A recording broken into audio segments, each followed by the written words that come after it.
and today we are going to be doing a book review on this book that I just finished in time for Black History Month. It's not one of my typical reads, but I am definitely very honored that the author of this book, Michelle Coles, stumbled into my messages and asked me to read this wonderful book.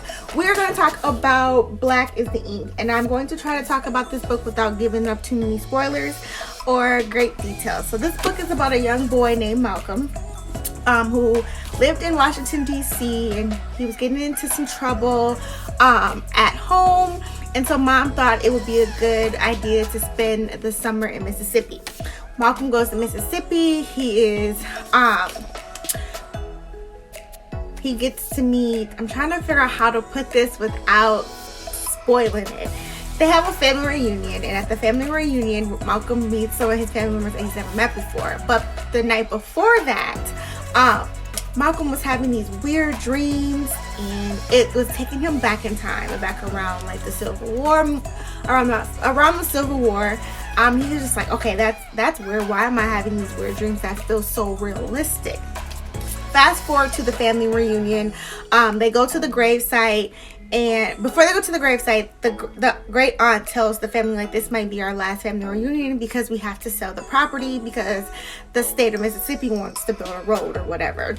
And so when they go to the gravesite of his great uncles and aunts, he hears a voice that says, "Save my land."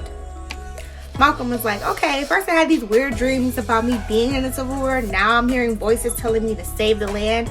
So one day Malcolm stumbles upon the attic and he finds a family journal. In that journal, it's about one of his family, the young man or the gentleman who told Malcolm to save his land.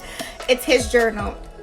And it goes back in time, and Malcolm is reliving life through another person, and it talks about the first African American Senate in this book. And there's a lot of great history facts that I did not learn as a kid. And so as Malcolm is reliving history, he's asking himself, like, okay, so whose history did I learn in school?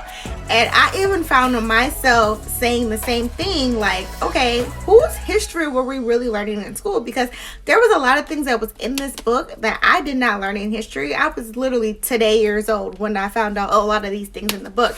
It's such a great book. It's by Michelle Coles. I will tag her in the comments, and I swear you guys need to read this book for Black history, and it's amazing. 5 stars max.